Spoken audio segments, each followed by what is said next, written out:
Hey guys, what is up? So in this video today, we're going to be talking about a 10x we'll be having this weekend.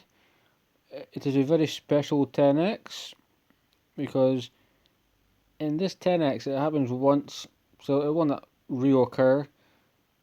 But on top of the champions in the 10x event, there is a stipulation only from an ancient shard, and if you pull a Lego from a ancient shard, has to be an ancient shard. If you pull a Lego, you will get another one free. So you will have the animation of that shard opening. If it's a Lego, then another shard will appear, and then you're guaranteed to get a Lego champion.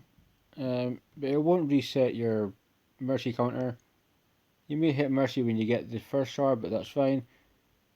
And if you do get it, it doesn't count towards tournaments, events, anything like that. Anything going on. It is legitimately if you manage to pull. Doesn't have to be anybody from the 10x. If you manage to pull a Lego from an ancient shard, you will be rewarded with one more for free. So that's probably the beware part, because it will suck people in. I'm thinking, will I pull? I'm not too sure. Because the War Fusion thing coming up. So it's really still up for debate. But nonetheless, in the 10x, we'll take a quick look at the champions that are available. So it's Vrask, Doom Priest, Basher, Inquisitor, Samael, Golden Reaper, Ultan, Septimus, Martyr, Bad Alcazar, and Angar. So first we'll look at Vrask, who is an epic HP based champion, good for faction wars. He will help you dramatically there if you do pull him, if you kind of don't have an orc team. A1, just if it's a crit, fills his turn meter, which is quite nice. It's just basically attacks on enemy, nobody cares too much about that. Cannibalism, the passive, heals all allies by 10% of this max HP. When he inflicts a crit hit, give him critical 100% crit rate, and he'll just keep healing people. And if it's a crit hit, he will increase turn meter, so he's pretty decent. And he has an defense in dungeons, 33% aura. 33% in dungeons. It's okay, it's just a decent aura, it's not the worst. So next up, we're going to go, I believe we are going, see if it's here, could be wrong, I'm not sure. Let's find, where is the, am I blind? Where is she? Here we go. Wow, okay, what the hell, I've never pulled a Doom Priest, okay. Yeah, Doom Priest is in the event also, which is pretty good. You can use it in Clan Boss, use it in Doom Tower. Use her everywhere as like a cleanser, healer, faction Mars, make her really quick, she's just like OP. On the A1, if the hit is critical, places an increased crit rate buff on a random ally, which increases crit rate buff on all allies for 2 turns, which is good. Pardon me. But the passive heals all allies by 7.5% of their HP and removes one random debuff from them at the start of this champion's turn is super good. And she's got force ally speed in all battles for 15%, which is good for first champions if you have a force team. This Doom Priest is a pretty good champion. I'm surprised I haven't pulled one. Makes me think what I've done with my life so far. Next up, we are looking. There surely is a good stone skin, skull crusher, sharp bones, Galcut tower. Where is the man that they call? Am I in the right one? Basher. Do I need to check where Basher is? See if we can find Basher. This is embarrassing. Ain't a dwarf, ain't a knight's rev. He ain't demon spawn. Is he a skinwalker? He potentially has a skinwalker. So, right, as in skill markers, here we are. Basher. Pretty decent epic champion. I mean, wouldn't necessarily be pulling just for him. Attacks one enemy. Chance of putting a weaken for 2 turns on. AoE increases the cooldown of all the target's skills by 2 turns, which is really good. It's kind of like a poor man's warlord. So that move can be really good. Helping faction wars. Attacks 4 times at random. Chance of putting a block buffs debuff for 2 turns.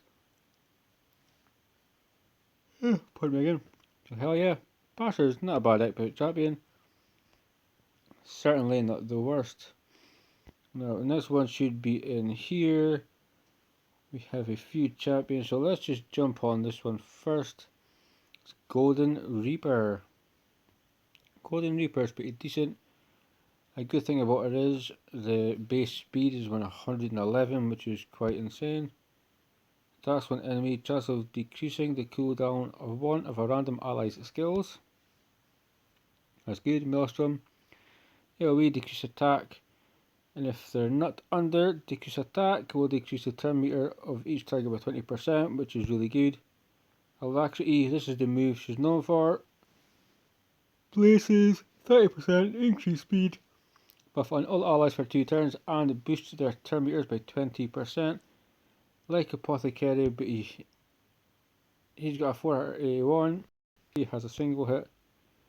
And she's got a decreased attack, but nonetheless, she's a pretty good champion available in this 10x event.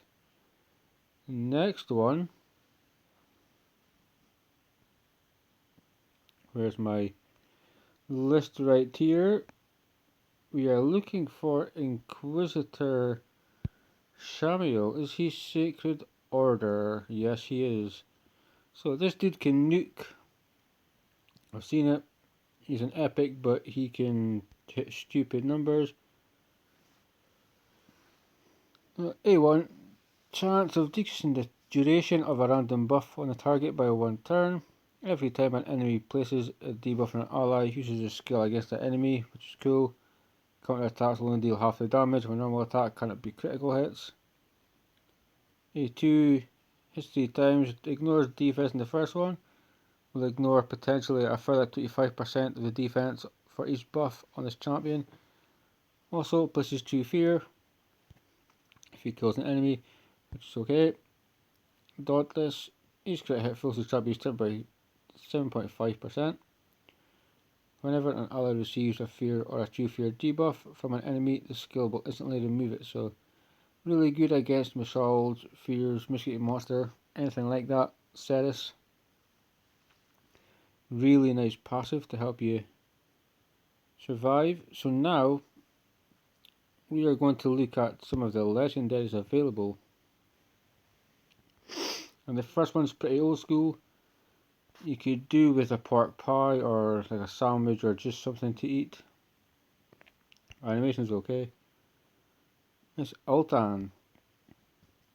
So it'll decrease attack on the A1, big version, which is always good for an A1. Second one, increase defense buff on all allies for 2 turns. Places a shield buff on all allies for 2 turns equal to 20% of their max HP if it kills an enemy.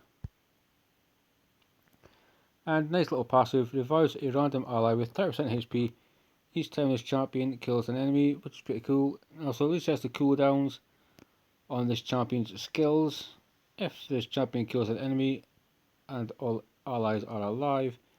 So pretty decent champion. His aura is defense percentage in battles, 33%, quite strong. Being a defense based champion. I believe the next one is in here, and we're looking for possibly the hardest hitting person in the game. If you have one, wicked. I'd have one, probably not getting one, but I would take one. A1 grants an extra turn, resets the cooldown of this champion's holy sword skill if the target's killed. Hits really strong. And on the A2 he ignores shield and block damage buffs. And against Spider, for instance, damage increases according to enemy max HP. He can just one shot potentially the spider. There's a lot of damage, and Waves is good at cleaning stuff out. So you really need to have a Septimus to know just how good he is, and he increases ally attack in all battles by 23%. So Septimus potentially the best legendary available here. So we have a legendary that used to be super good, but now she's still good. It doesn't get spoken about as much as she did before. This Martyr, she's got a decreased defense for 2 turns on the A1. Increased defense and counter attack buff for all allies 2 turns. She's one of 3 and only 3 team counter attack champions. So that alone will bring you massive damage, a lot of help in waves, a lot of help in bosses. Team counter attack is so annoying, so overpowered. So to have a champion that can possess that, be really strong for your account. And suppression, it's an AoE, puts up decreased attack for 2 turns and places a provoke debuff for 1. And she has a defense, or that again, ally defense in all battles by 33%. So a nice aura to go with the kit. Next up we have to go to Orcs, and we're going to look at this bad mofo who, I mean, I'd have an Angar. If I pull shards, it will not be void shards, that would be pretty much damn sure. Attacks one enemy twice, places an extra hit if the enemy has a provoked debuff, which is good because he will do Infuriate to provoke all of them. All enemies will be provoked. He then puts up reflect damage on all allies and a counter attack buff on himself for 2 turns, effectively meaning he can chop your whole team down. And if an enemy has provoke, he has a 40% chance of placing a provoke debuff. If an enemy with a provoke debuff attacks, 40% chance of placing a provoke debuff on them for 1 turn. Each hit will reduce damage taken by 5%, but if they're provoked, is it to extend it for 1 turn? Or maybe I'm reading it wrong, weird passive, but super OP. Angar is, for being a HP based champion, he is absolutely stupid, so powerful and really effective, and his HP aura and fast encrypts 44% is quite ridiculous, but HP and fast encrypts is what you're looking for. So last but not least, we have one of the best legendaries in the entire game. Does not matter where you take this champion, he's just ridiculously good. And his A1 is attacks all enemies, heals his champion and all allies by 20% of the damage inflicted. Cool. Malice removes all debuffs from all allies, which is a cleanse. Places 2 continuous heal buffs on all allies for 2 turns, stupidly OP. And places 2 poison debuffs on all enemies. So heal your team, just corrode the enemy, really nice. And if enemies are under poison debuffs, which he applies, so we team him with a Taurus type of thing, OB, it will inflict 20% more damage on those targets, and he will increase your crit rate by 25% in all battles, meaning you can build to 75% or 45% for certain champions, depending on what you need. You normally do want to have a high crit rate, and as I say, Bad Alcazar is by far one of the best champions in the game. So those are the champions available in the 10x that starts tomorrow. Remember, if you do pull a Lego from an ancient shard, you will get 1 more for free, and then the event is over. It will happen 1 per account if you pull a Lego. Just remember, we do not have increased rates for a 10x. Nothing changes here. It's still 8% for a void, 0.5% for a Lego on void shards. Ancients are the same, 0.5% for a Lego, so you have to hit that 0.5% to make it worth it. And if you want to pull Sacreds, you will still have 94% and 6% for a Legendary. So guys, that pretty much summarises it. We have an event tomorrow. It's a Bog Off, Get Your Vrask, or your Doom Priest Basher, Inquisitor Samael, Golden Reaper, that's your epics, Oltan, Septimus, Martyr, Bad Alcazar, and Angar are the legendaries. I wish you the best of luck if you're pooling, guys. Keep on raiding.